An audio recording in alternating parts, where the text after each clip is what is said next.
It looks like a simple house in a rural suburb outside of Belgrade, the capital of Serbia. Nothing looks out of order from the outside. But in 2021, when police searched it, they found a secret door in the garage leading to a hidden room. And in this room, they found an industrial meat grinder. But this meat grinder wasn't used for animals. It was used by a criminal group to grind up human beings.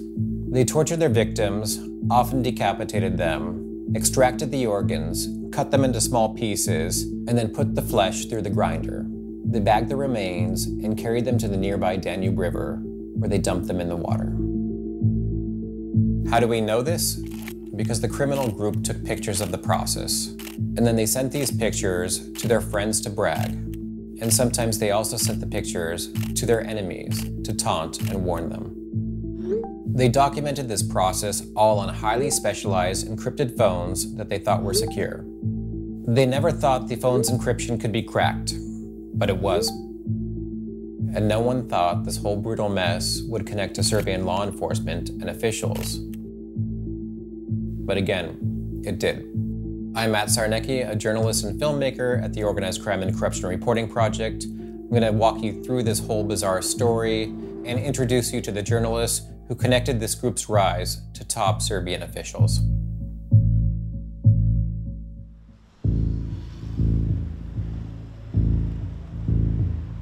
The only reason I can tell you this story is because these supposedly uncrackable, highly encrypted phones were in fact cracked. And here's how it happened. Most people are familiar with mobile apps like Messenger, WhatsApp, Telegram, and Signal. These are the most popular services that offer encryption. They are all thought to be secure to some extent, meaning authorities are not known to be able to break the encryption and read the messages. But this group was using modified phones and software made by a company in Canada called Sky Global. They were advertised as some form of ultimate security. In addition to strong encryption, they had features like self-destructing messages and the ability to wipe the phone remotely.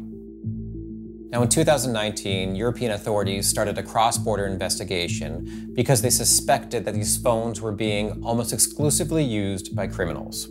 The authorities discovered the backup servers were in France, and in 2020, a specialized encryption unit is able to crack the group messages feature of these Sky phones. So now, authorities are able to secretly read over 2 million messages.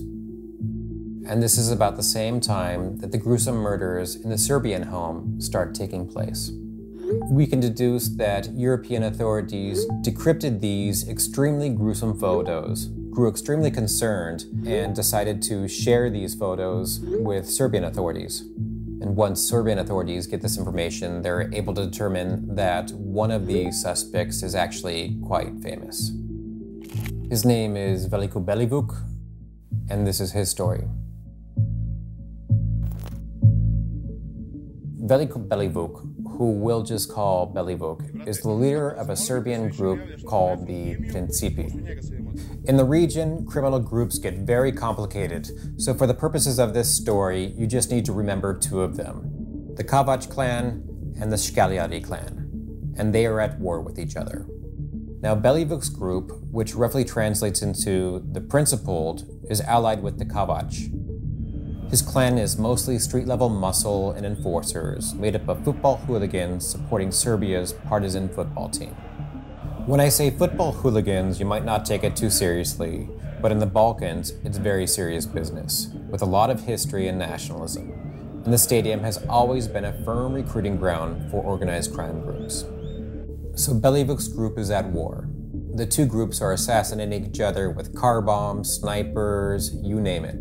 They are killing and being killed.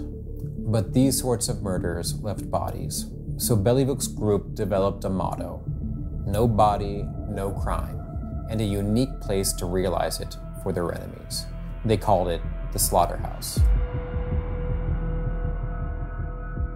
Our understanding of what happened is from the testimony of 3 crew members turned witnesses, the indictment, and the Sky messages exchanged as the crew went about planning these murders. At the same time, it's very important for me to say that the trial is ongoing. No one has been convicted, and the accused deny the charges. This was the first victim of the Slaughterhouse, for which we have ample photographic and sky evidence. He was actually Belivuk's friend and a member of the group, but Belivuk got the idea that he was a traitor. Bro, this guy set me up. If everything goes well, in a few days he's going to the Slaughterhouse. Belivuk had a clear message. I can't wait to strangle him. From the day of the murder, we have CCTV stills from the home prior to the victim's arrival. Here are members of the crew arriving. This is Belivuk himself.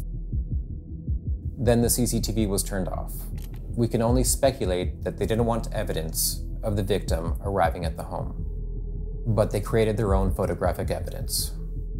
We've struggled to determine how to share these photos. It goes without saying they are brutal and sadistic, but at the same time, they create a real-time picture of how this technology functioned and also how this group operated.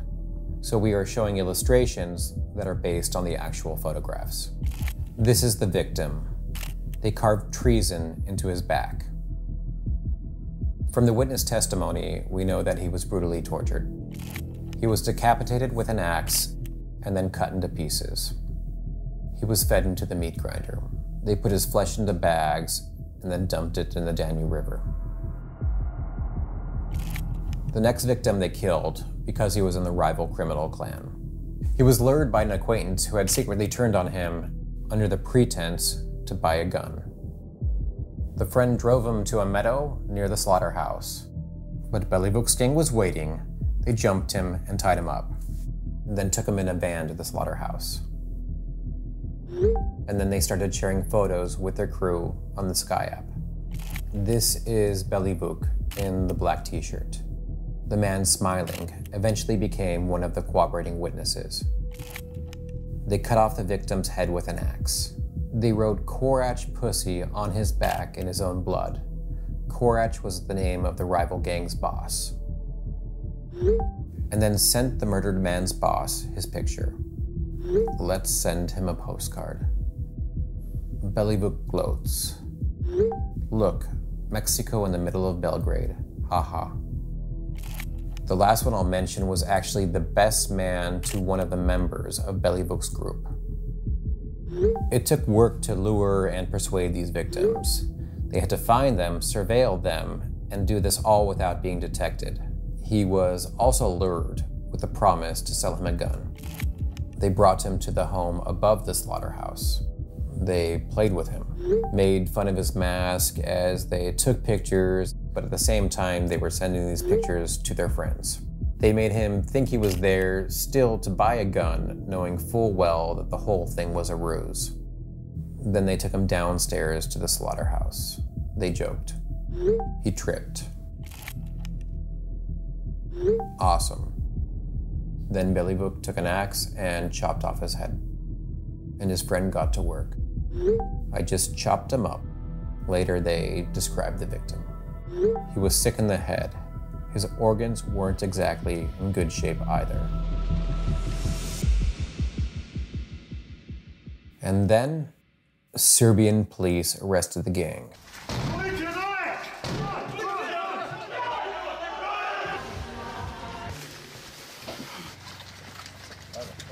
Danas smo razgovarali o razbijanju kriminalne bande Belivuk Miljković i sa velikim ponosom mogu da kažem da je ova banda razbijena.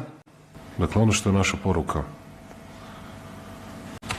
sa ovom bandom smo završili.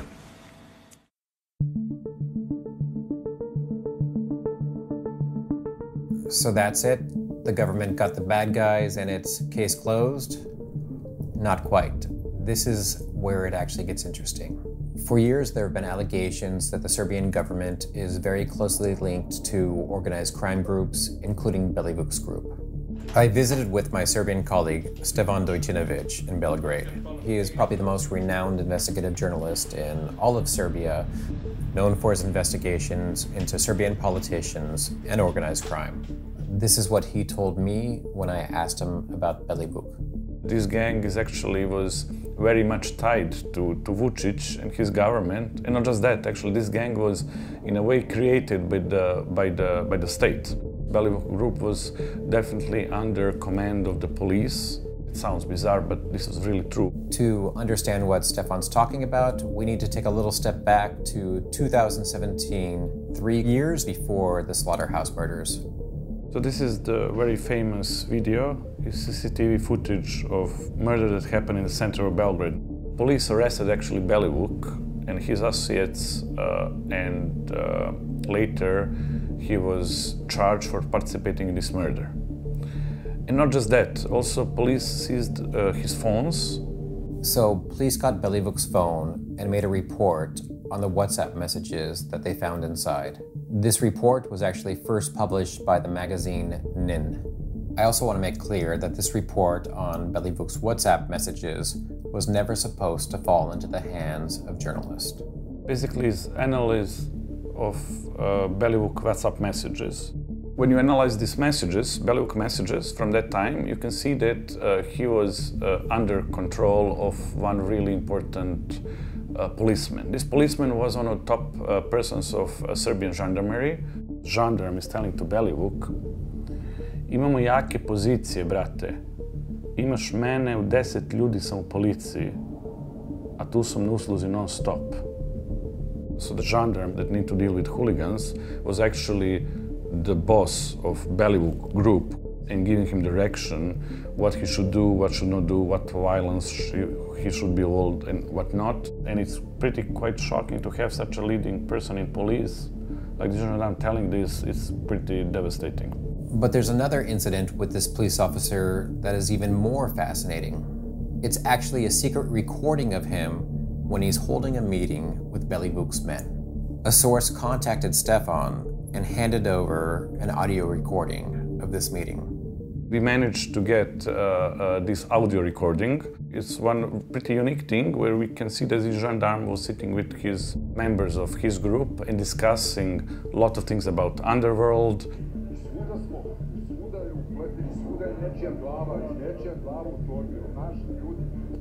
It was some sort of kind of team building meeting.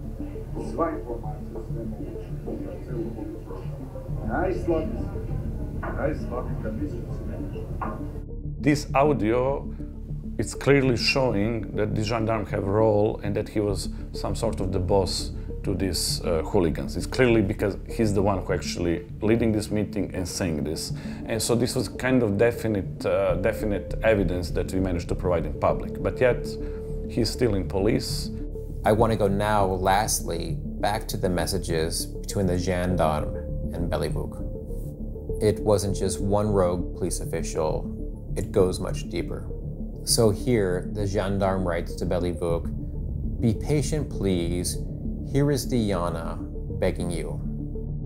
The gendarme mentions a woman named Diana. He is referring to Diana Hrkalović, as confirmed by the secret police report. This gendarme was just working on behalf, literally the second most powerful person in Serbian police, and that's Diana Hrkalović. She was officially general secretary of the police, which means literally right-hand man of the minister of police himself. And when he was communicating with Belivuk, he will say that Diana, or D, using the first letter of her name, wants you to do this, or she wants you not to do this. So literally he was just passing her commands to the Belivuk. And that's completely clear from the messages. And not just that, we can see that she was not working on her own, because the gendarme will tell, usually to Belivuk, okay, Diana wants you to do this, but you should also know that boss and big boss, which he never named, were also agree with her. These politicians were never named in these messages. They were just called boss and big boss. Diana Hrkalović eventually, in the end, was fired from police. She was hiding these WhatsApp messages from prosecutor, who actually were evidences for high-level corruption.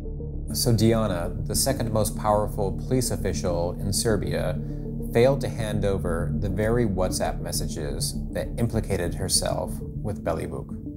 So is all of this the biggest scandal in Serbia? No. Diana was only charged with abuse of office, and she's already out of prison. Nothing happened to the gendarme. He is still on the police force, as far as we know. The only ones in jail are Belivuk and his gang, and just to make clear, Belivuk denies taking part in any of the murders in the slaughterhouse. But on another note, Belivuk did testify at the trial that he previously worked for the needs and at the service of President Aleksandar Vučić. And yes, the Vučić government did try to suppress this testimony from becoming public, but Stefan got that too, and he published it. I reached out to President Aleksandar Vučić, Diana Hrkalović, and the gendarme Nenad Vučković for comment. None of them replied. My personal opinion as a reporter, I think the people who are corrupt in the government are even worse than Belivuk group itself, because they are the government and they decide to cooperate with hooligans, with criminals, so they're even worse.